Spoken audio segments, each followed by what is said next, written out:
Bismillahirrahmanirrahim. Assalamualaikum warahmatullahi wabarakatuh. Sebelumnya perkenalkan, nama saya Dr. Muhammad Asrudin. Saya yang bertugas di klinik pada hari ini, Bu ya. Baik Bu, di sini saya akan melakukan pemeriksaan fisik kepada anak Ibu untuk mengetahui apakah ada kelainan darah atau tidak, Bu ya.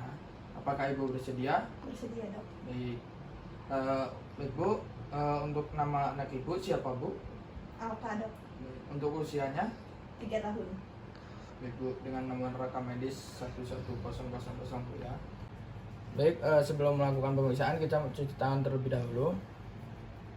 Setelah mencuci tangan, yaitu pemeriksaan fisik, lihat apakah pasien tampak sakit atau sehat dan bagaimana posisinya masih bisa duduk atau perlu berbaring.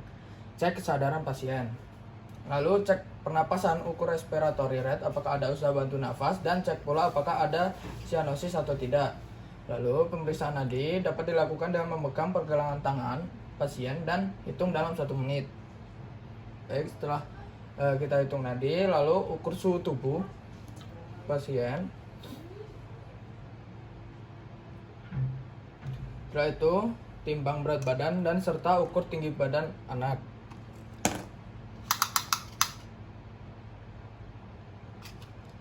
Baik. Lihat di bagian wajah apakah ada gambaran facies scolae atau tidak, dan periksa rambut.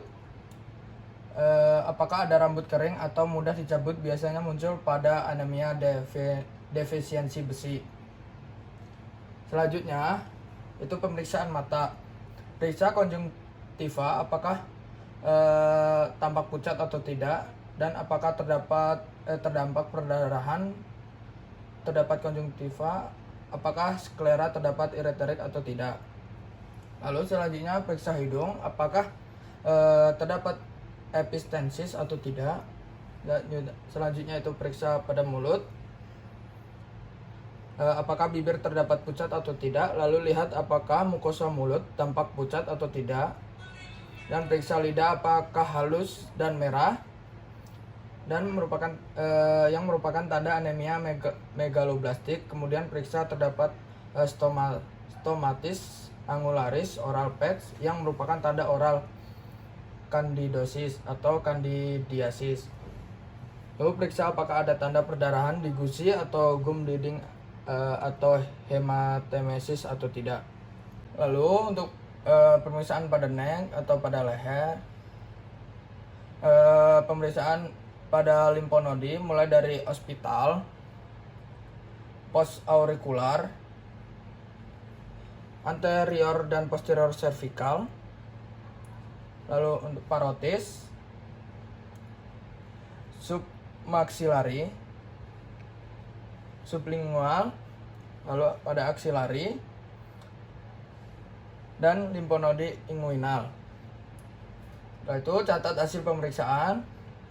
Mulai dari ukuran jumlah limfonodi yang teraba, bagaimana mobilitas yang nyeri, tekan atau tidak. Selanjutnya itu pemeriksaan jantung. Pemeriksaan jantung dapat dilakukan dengan posisi duduk maupun berbaring apabila terdapat murmur terdengar saat askutasi, kemungkinan pasien mengalami anemia. Apabila anemia yang berat sehingga pasien memerlukan tindakan medis segera. Hitung dan interpretasi heart rate, lalu lakukan auskultasi untuk menemukan apakah terdapat murmur sistolik pada katup jantung.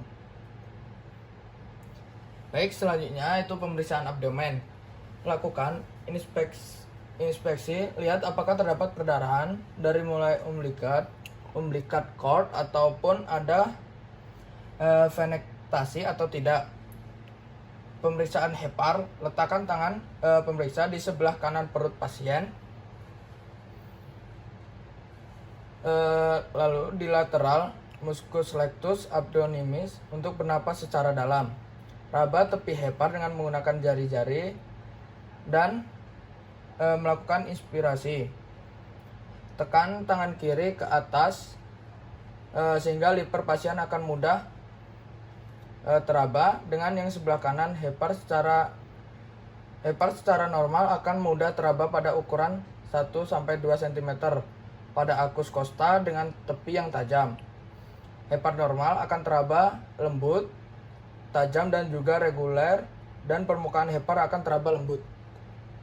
Baik, selanjutnya pemeriksaan spleen. Letakkan tangan kiri di sebelah posterior kosta sebelah kiri. Minta pasien bernapas dalam, mulai palpasi di bagian bawah dan pemeriksaan akan mengetahui adanya pembesaran spleen. Catat bagaimana permukaan dan kontur pada spleen. Ketika pasien inspirasi, lakukan penekanan dengan tangan kanan dan kiri. Lalu setelah itu nilai apakah terdapat permukaan spleen dengan Schaffner 1-8. Buatlah garis imajiner Schaffner 1-8. Garis imajiner Schaffner ditarik dari left mid clavicula ke arah sias. Pastikan ini adalah spleen inisura anearis, dan apabila spleen tidak dapat dipalpasi, periksa Traubes-Pes, yakni lakukan perkusi pada linealis axillaris anterior kiri pada ICS 8 sampai 10. Apabila ditemukan adanya dal pada hasil perkusi pada Traubes-Pes, maka ini menunjukkan Traubes-Pes terisi dan menunjukkan adanya sphenomegaly. Selanjutnya itu pemeriksaan genitalia. Apakah terdapat pembesaran testis pada anak laki-laki atau tidak? Selanjutnya itu pemeriksaan anus. Dilakukan apakah adanya terdapat melena hematogenesia. Selanjutnya itu pemeriksaan nail atau kuku. Di sini nilai apakah ada pucat atau tidak, cyanosis atau tidak, apakah terdapat clubbing finger atau spone nail. Periksa palmar apakah tampak pucat atau tidak. Selanjutnya itu periksa sendi dan tulang apakah terdapat hemarthrosis atau nyeri pada tulang.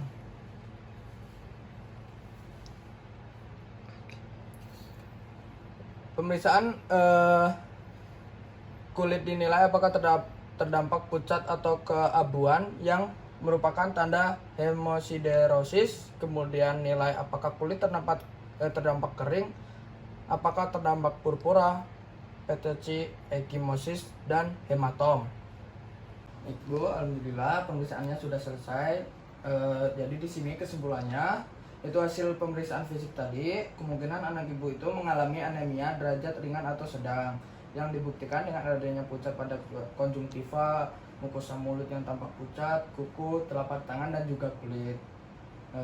Apakah ada yang ingin ditanyakan lagi, Bu? Tidak ada, Dok. Baik, alhamdulillah. Semoga anaknya lekas sembuh ya. Baik, saya akhiri wabillahi taufiq wal hidayah. Wassalamualaikum warahmatullahi wabarakatuh.